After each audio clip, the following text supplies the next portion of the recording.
दोस्तों, आप सभी को KVB स्टडी ग्रुप में स्वागत करता हूं। हम आपको कोर 11 जिस तरह कंप्लीट कराए थे और जो चैप्टर बताए थे वही चैप्टर से क्वेश्चन आया था। आज मैं आपको कोर 12 पढ़ाने वाला हूं। फ्रांस की कार्यपालिका, उसी में आता है फ्रांस का राष्ट्रपति के शक्तियों कार्यों का वर्णन करें। इसी में आपको हम बताएंगे और काफी सरल भाषा में बताने का प्रयास करेंगे। वीडियो नहीं आने का रीजन है कि मेरा तबीयत ही बहुत ज्यादा खराब हो गया था और पुनः आप लोग के सामने आज से फिर वीडियो बना रहे हैं। आप लोग को एग्जाम के देखते हुए फिर से पुनः वीडियो ला रहे हैं ताकि आप लोग को एक्सटर्नल एग्जाम में किसी प्रकार का दिक्कत नहीं होगा, इसलिए पुनः हम वीडियो बना रहे हैं। अगर हमारा पढ़ाने का तरीका आप लोग को अच्छा लग रहा होगा तो KVB स्टडी ग्रुप को जरूर सब्सक्राइब कर दे और लाइक कर दे, ठीक है, और अपने दोस्तों के पास शेयर कर दे ताकि आपके दोस्त भी पढ़ के अच्छे से नंबर ला सकेंगे। अगर आप सोए हुए अगर कोई काम कर रहे हैं तब पर भी आप वीडियो को जरूर देखें, बात को सिर्फ सुने। अगर देख नहीं पाते हैं तो बात को सुने। काफी सरल भाषा में बताने का प्रयास कर रहे हैं और आप बहुत अच्छे से लिख पाएगा, मुझे उम्मीद है। देखिए, अगर कोई मान लीजिए फ्रांस की राष्ट्रपति कार्य शक्तियों का वर्णन करे तो उससे पहले फ्रांस के बारे में कुछ बता दीजिए तो एग्जाम में जानेगा ना कि ये पढ़ा लिखा स्टूडेंट है, अच्छा से पढ़ा है, इसके अंदर नॉलेज है। इसलिए फ्रांस के राष्ट्रपति के बारे में बताने से पहले फ्रांस के कुछ महत्वपूर्ण तथ्यों को बता दे। जैसे मानव, अगर मानव है तो मानव के शक्तियों का वर्णन करे तो मानव के शक्तियों के वर्णन से पहले आप थोड़ा सा 2-4 पॉइंट में लिख सकते हैं कि मानव का 2 पैर होता है, मानव का 2 हाथ होता है, मानव का 2 आंख होता है, 2 कान होता है, 1 नाक होता है। इसी तरह इसका वर्णन, राष्ट्रपति का वर्णन करने से पहले राष्ट्रपति के फ्रांस के कार्यपालिका का वर्णन कर ले, फ्रांस के बारे में बता दे, ठीक है। चलिए, बिना टाइम वेस्ट किए हुए आप लोग बताने का प्रयास करते हैं और काफी सरल भाषा में बताने का प्रयास करें ताकि आप लोग को एग्जाम में अच्छे से लिख पाए, अच्छे नंबर आए। इसके बाद सेमेस्टर 4 वाले का बहुत ही जल्दी उन लोग को भी पढ़ाना स्टार्ट कर देंगे और बहुत ही जल्दी सेमेस्टर 4 वाले का भी आएगा। देखिए, जो फ्रांस की कार्यपालिका को अर्ध अध्यक्षात्मक कार्यपालिका कहते हैं, फ्रांस की कार्यपालिका को अर्ध अध्यक्षात्मक कार्यपालिका कहते हैं। फ्रांस की कार्यपालिका जो है वो राष्ट्रपति, प्रधानमंत्री, मंत्रिपरिषद होती है, ठीक है। फ्रांस की कार्यपालिका में इसी में हमको पढ़ना है राष्ट्रपति। चलिए, राष्ट्रपति के बारे में पढ़ते हैं, लेकिन उससे पहले थोड़ा सा और कुछ महत्वपूर्ण बात है फ्रांस की कार्यपालिका के बारे में जान लेते हैं, फ्रांस के बारे में जान लेते हैं। जो अध्यक्षात्मक के लक्षण व्यवस्थापिका के सदस्य नहीं होते, जो अध्यक्षात्मक के लक्षण होते हैं वो व्यवस्थापिका के सदस्य नहीं होते हैं, ठीक है। फ्रांस में सर्वोच्च शक्तिशाली महत्वपूर्ण पद राष्ट्रपति का होता है। फ्रांस में जो सबसे शक्तिशाली महत्वपूर्ण पद और सर्वोच्च होता है वो राष्ट्रपति होते हैं। फ्रांस में है 5वां संविधान है, लागू 4 अक्टूबर 1958 ईस्वी में हुआ था और जो लागू हुआ था 4 अक्टूबर 1958 ईस्वी में हुआ था और फ्रांस में 5वां संविधान है, ठीक है। फ्रांस में उस समय से लेकर अब तक 92 अनुच्छेद, अध्याय 15, प्रस्तावना 1 है। फ्रांस में जो है अनुच्छेद है 92 अध्याय 15, प्रस्तावना 1 है, ठीक है। फ्रांस के कार्यपालिका को अर्ध अध्यक्षात्मक कहते हैं। फ्रांस की व्यवस्थापिका के 2 सदन आते हैं, 2 सदन में आता है एक राष्ट्रीय सभा, एक सीनेट। देखिए, आप लोग काफी सरल भाषा में प्रयास किया, डायग्राम के अनुसार भी प्रयास किया ताकि आप लोग को दिक्कत नहीं होना चाहिए, ठीक है। संसदीय लक्षण की बात करें तो प्रधानमंत्री, मंत्रिपरिषद सामूहिक रूप से विधायिका के प्रति उत्तरदायित्व होती है, ठीक है। विधायिका के प्रति उत्तरदायित्व है। राष्ट्रीय सभा प्रथम सदन, जो राष्ट्रीय सभा है प्रथम सदन है। निंदा प्रस्ताव लाकर प्रधानमंत्री और मंत्रिपरिषद को पद से हटा सकती है। यह संसदनात्मक शासन व्यवस्था, यहाँ पे संसदनात्मक शासन व्यवस्था कार्यपालिका। चलिए, अब यहाँ से आपका आ गया फ्रांस के राष्ट्रपति कार्य शक्तियों का वर्णन करें। चलिए, फ्रांस के राष्ट्रपति के बारे में कुछ महत्वपूर्ण बातें को जानते हैं और सबका पॉइंट दर्शाया गया, निर्वाचन पद्धति हो या राष्ट्रपति हो, सारा पॉइंट दर्शाया गया। आप लोग काफी सरल भाषा में सिर्फ सुनिए ना, देखिए भी नहीं तो सिर्फ सुनिए, और काफी सरल भाषा में बताया गया ताकि आप लोग बहुत अच्छे से लिख पाए। एग्जाम बहुत ही टफ नहीं है, बहुत ही आसान कर देंगे आप लोग के सामने और काफी सरल भाषा में लिख के बता रहे हैं, ठीक है। राष्ट्रपति, फ्रांस का राष्ट्रपति सबसे महत्वपूर्ण और शक्तिशाली होता है। जो फ्रांस का राष्ट्रपति होता है सबसे शक्तिशाली और महत्वपूर्ण होता है, ठीक है। औपचारिक और वास्तविक प्रधान होता है। फ्रांस की राष्ट्रपति होता है औपचारिक और वास्तविक प्रधान होता है। राष्ट्रपति के निर्वाचन प्रत्यक्ष व्यस्त मताधिकार द्वारा होता है। जो राष्ट्रपति का निर्वाचन होता है प्रत्यक्ष व्यस्त मताधिकार द्वारा होता है। निर्वाचन प्रणाली की बात करें, फ्रांस की निर्वाचन कैसी होती है तो जनता द्वारा होती है। कैसे जनता करता है? प्रत्यक्ष व्यस्त मताधिकार द्वारा करता, और 18 वर्ष से अधिक आयु वाले ही उसे चुन सकते हैं, और जिसकी उम्र 18 वर्ष से कम है वो वोटिंग नहीं दे सकता है। और फ्रांस के राष्ट्रपति में मत का अधिकार नहीं है, उसे भाग लेने का अधिकार नहीं है। योग्यता की बात करें तो अनुभवी और राजनीतिक रूप से रखने वाला जानकार होना चाहिए। यानी कहने का मतलब है प्यारे दोस्तों कि जो राष्ट्रपति के लिए निर्वाचन होगा उनके पास अनुभव होना चाहिए, वे विधि वेता होना चाहिए, कानून में उसको नॉलेज नहीं है, संस्कृति में या कला में कोई चीज में वे संपूर्ण जानकारी उनके पास संपूर्ण जानकारी होनी चाहिए, विधि वेता होना चाहिए, कुछ भी होना चाहिए, संपूर्ण जानकारी होना चाहिए, तभी वे राष्ट्रपति के लिए योग्यता हो सकती है। जो निर्वाचन प्रणाली है फ्रांस में, ठीक है, फ्रांस के राष्ट्रपति की निर्वाचन प्रणाली 2 राउंड वोटिंग सिस्टम है, द्वितीय पत्र प्रणाली, ठीक है। फ्रांस के राष्ट्रपति के निर्वाचन 5 वर्ष के लिए होता है। जो फ्रांस के राष्ट्रपति का निर्वाचन होता है वो 5 वर्ष के लिए होता है। लेकिन फ्रांस का राष्ट्रपति का किसी कारण काश्मीर रूप से अगर फ्रांस का जो राष्ट्रपति है अगर कारणवश किसी रूप से उनका पद खाली हो जाता है तो वैसे स्थिति में राष्ट्रपति पद जो संभालेगा अस्थिति रूप से काम करेगा, अस्थिति रूप से काम करेगा, अस्थायी रूप से नहीं, अस्थिति यानी स्थित नहीं रहेगा। और राष्ट्रपति अगर कुछ गलत करते हैं तो सीनेट का अध्यक्ष सभापति द्वारा हटाया। अगर राष्ट्रपति कुछ उस समय गलत कर देता है तो सीनेट का जो अध्यक्ष होते हैं ना, जो सीनेट का अध्यक्ष भी बोल सकते हैं या सभापति भी बोल सकते हैं, उनके द्वारा हटाया जा सकता है। लेकिन राजद्रोह है उसके आधार पर महाभियोग प्रक्रिया संसद के दोनों सदनों द्वारा लाया जा सकता है। अगर राष्ट्रपति पर महाभियोग प्रक्रिया लगाना है तो राजद्रोह होता है उसके आधार पर जो महाभियोग प्रक्रिया है संसद के दोनों सदनों द्वारा लाया जा सकता है। राष्ट्रीय सभा या सीनेट जो आपको पहले बताए थे वे सभा के 2 सदन राष्ट्रीय सभा या सीनेट के द्वारा लाया जाता है। और राष्ट्रीय सभा पहला सदन है, जो राष्ट्रीय सभा पहला सदन है और सीनेट द्वितीय सदन है। उच्च न्यायालय राजनीतिक न्याय है, जो उच्च न्यायालय वो राजनीतिक न्यायालय है।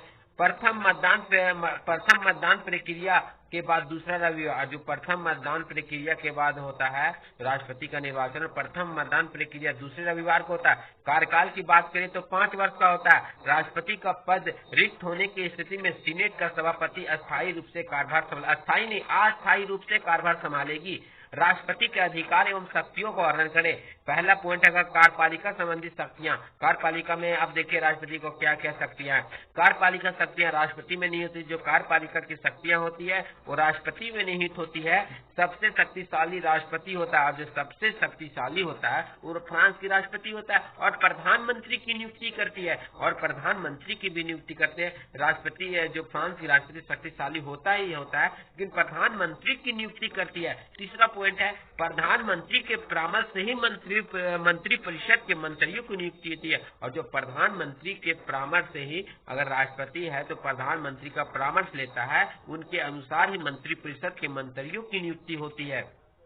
चौथा पॉइंट है राष्ट्रपति मंत्री परिषद की बैठकों की अध्यक्ष करता है। जो राष्ट्रपति है मंत्री परिषद की बैठकों की अध्यक्ष करता है, उसके बैठक में भाग लेता है, ठीक है। राष्ट्रपति राजदूतों की नियुक्ति करता है, राष्ट्रपति राजदूतों की नियुक्ति करता है, बाहर के देशों में भेजने वाले आदमियों की नियुक्ति करता है, ठीक है। विधायिक शक्तियां के बारे में बात करते हैं दोस्तों, संसद के दोनों सदनों को संदेश भेजना, यानी जो राष्ट्रपति है वो संसद के दोनों सदनों को संदेश भेजना उनका काम है। संसद का विशेष अधिवेशन बुलाती है, जो संसद का विशेष अधिवेशन या आहूत कराती है, आहूत मतलब या अधिवेशन बुलाती है, ठीक है। अगर किसी कारणवश उस देश में कुछ हो गया तो अधिवेशन वो बुला सकती है इमरजेंसी में, ठीक है।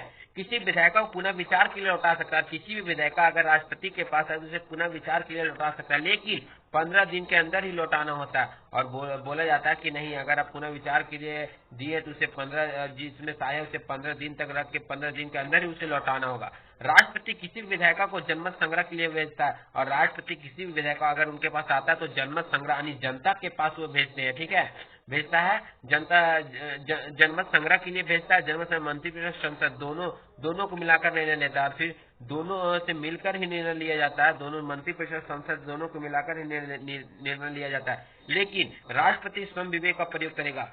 परामर्श तो देंगे, ठीक है, परामर्श मंत्री परिषद संसद के लोग देंगे, लेकिन जो उनका अपना स्वयं विवेक, अपनी बुद्धि के अनुसार ही काम करेंगे, अपनी बुद्धि का प्रयोग करेंगे, ठीक है।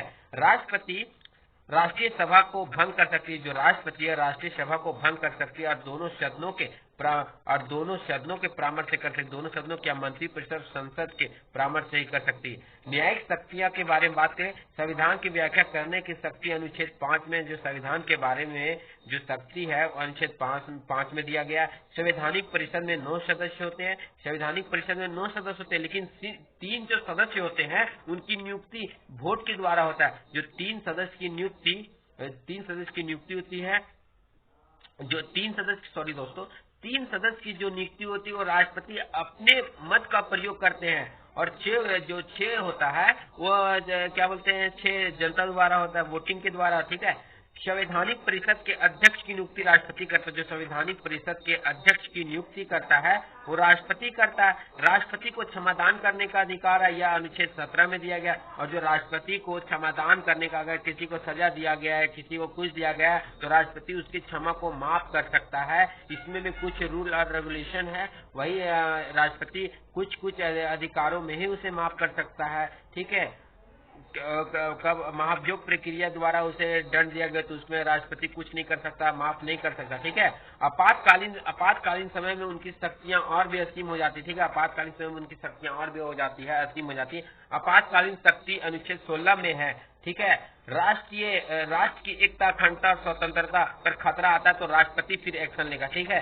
गणतंत्र संस्थाओं की खतरा, अगर उनके गणतंत्र संस्थाओं पर खतरा होगा तो राष्ट्रपति तुरंत एक्शन लेगा। संवैधानिक अधिकारों के कार्य में बाधा संचालन उत्पन्न होने पर राष्ट्रपति ही सबसे पहले एक्शन लेता है, ठीक है। अंतर्राष्ट्रीय दायित्व का निर्वाह करने में बाधा उत्पन्न होता है तो राष्ट्रपति उसका दायित्व को फिर निभाता है। प्रधानमंत्री की नियुक्ति, अगर बोलिएगा प्रधानमंत्री की नियुक्ति कैसे होती है फ्रांस में, ठीक है, तो बता देते नहीं, लेकिन ये हमको नहीं लगता कि फ्रांस के प्रधानमंत्री की नियुक्ति के बारे में आएगा, उम्मीद नहीं है, लेकिन क्या करें, बता दे क्या। चलिए बता ही देते ताकि आप लोग को दिक्कत नहीं हो, ताकि आएगा तो बहुत अच्छे से लिख पाएंगे। राष्ट्रपति द्वारा प्रधानमंत्री की नियुक्ति होती है, राष्ट्रपति द्वारा ही प्रधानमंत्री की नियुक्ति होती है। निंदा प्रस्ताव द्वारा उसके पद से हटाया जा सकता है, निंदा प्रस्ताव लाकर ही प्रधानमंत्री को हटाया जा सकता है। निंदा प्रस्ताव राष्ट्रीय सभा या प्रथम सदन में लाया जाता है। हटाने का कोरम 1/10 सदस्यों का समर्थन आवश्यक है, 1/10 सदस्यों के समर्थन आवश्यक है।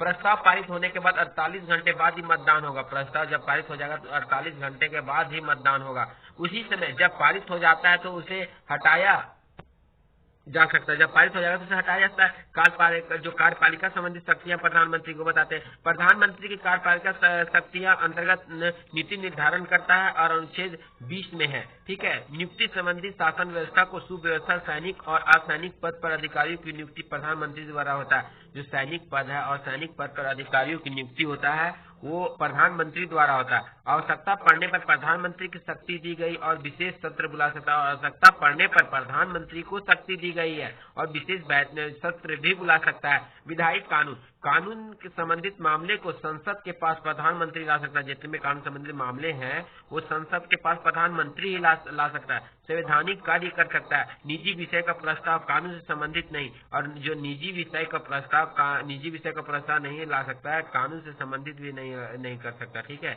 वित्तीय संबंधित शक्तियां, बजट संबंधित है। बजट बनाने का काम मंत्री परिषद करता है। प्रधानमंत्री राष्ट्रीय सभा में जाते हैं, प्रधानमंत्री है वो राष्ट्रीय सभा में जाते हैं और 70 दिन के अंदर प्रधानमंत्री राष्ट्रीय सभा के पास भेजती है तो उसे 70 दिन के अंदर स्वीकार कर लेना चाहिए। यदि संसद उसको अध्यादेश द्वारा ऑटोमेटिक लागू हो जाएगा। अगर वो 70 दिन के अंदर स्वीकार नहीं करता है, ठीक है, तो उसके बाद वो ऑटोमेटिक वे पारित हो जाएगा, लागू हो जाएगा। वास्तविक शक्तियां, वास्तविक रूप से फ्रांस के राष्ट्रीय बिंदु राष्ट्रपति है। वास्तविक रूप से फ्रांस के राष्ट्रीय बिंदु राष्ट्रपति है, ठीक है। राष्ट्रपति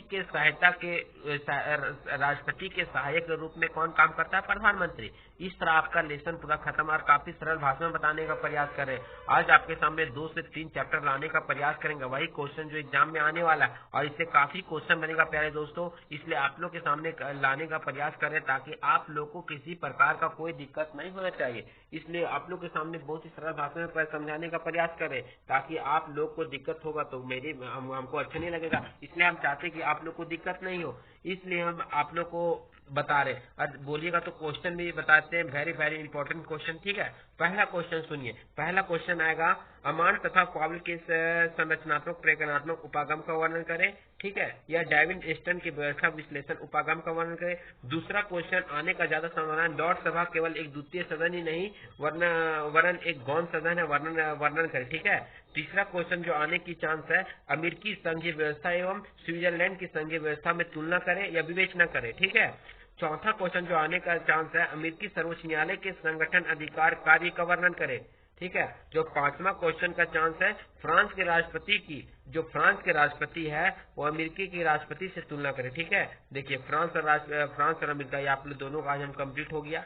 फ्रांस के पंचम गणतंत्र के अंतर्गत राष्ट्रपति की स्थिति तथा शक्तियों की विवेचना करें। जो फ्रांस के पंचम गणतंत्र के अंतर्गत राष्ट्रपति की स्थिति और शक्तियां हैं, जो आपको बताए राष्ट्रपति की शक्तियां स्थिति क्या है, वो आप कर सकते हैं।